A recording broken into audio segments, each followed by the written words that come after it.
चूल्हे पर रोटी सेकते सेकते मोहिनी की आंखें झिलमिला गई। उसे रोटियां धुंधली दिखने लगी। चूल्हे के ताप से ज्यादा तो उसकी आंखें जल रही थी। ये गुस्सा था या अफसोस, ये तो वो ही जाने। गांव के एक छोर पर टूटी फूटी झोपड़ी में फटी पुरानी साड़ी में लिपटी हुई मोहिनी अपने पुराने जीवन के पन्ने पलटने लगी।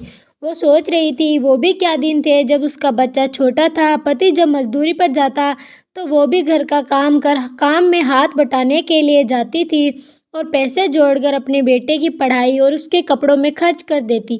पति हमेशा कहता कि कुछ बचा कर रखा कर, आगे काम आएंगे, लेकिन वो हमेशा बोलती कि जब बेटा बड़ा होगा और पढ़ लिख कर नौकरी लग जाएगा तो झोपड़ी की जगह महल बना देगा और मेरे किए त्याग को याद रखेगा और फिर मेरा ख्याल रखेगा, फिर मेरे लिए नई नई साड़ियाँ लेकर आएगा। उसके सपने ज़्यादा बड़े नहीं थे। गांव की एक भोली भाली सी अनपढ़ महिला जो अपने बच्चों में ही अपनी खुशी और भविष्य देखती थी। समय बीता, पैसे नहीं थे, फिर भी उन्होंने अपने बेटे की पढ़ाई नहीं रोकी। हर समय काम करने के कारण मोहिनी का पति बीमार रहने लगा और वो एक दिन गुजर गया। मोहिनी दुखी तो हुई लेकिन हिम्मत नहीं हारी और अपने बेटे के लिए और मेहनत करने लगी। मोहिनी की मेहनत रंग लाई और उसका बेटा कुछ सालों के बाद यूपीएससी की परीक्षा पास करके कलेक्टर बन गया। मोहिनी की खुशी का कोई ठिकाना ही नहीं रहा। बेटे ने महल बनवाया, नौकर चाकर लगवाया और शादी भी अपनी पसंद से एक डॉक्टर से कर ली। बेटा पूरे दिन काम और बीवी में बिजी रहने लगा। उसे कोई मतलब नहीं अपनी माँ से। कभी भी ये नहीं कि अपनी माँ के पास बैठकर 5 मिनट बात कर ले। मोहिनी अपने ही घर में मेहमान की तरह हो गई।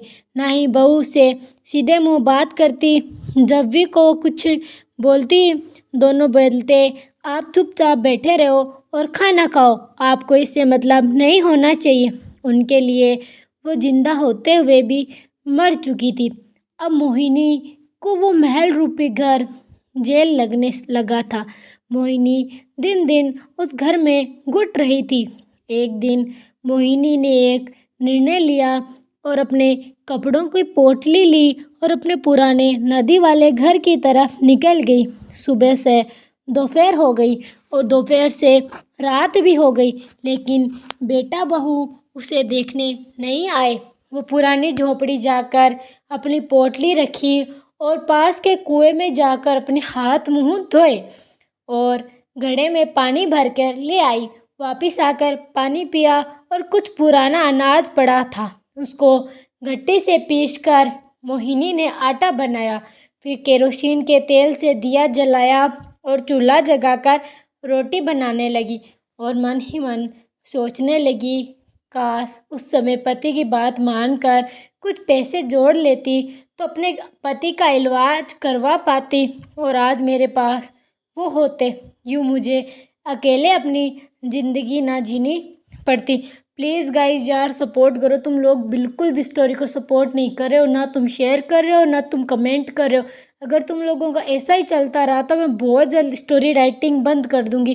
प्लीज़ यार, तुम इतने देखते हो, 556 व्यूज़ आ रखे हैं, इसका मतलब तुमने सारों ने पढ़ी तो है स्टोरी।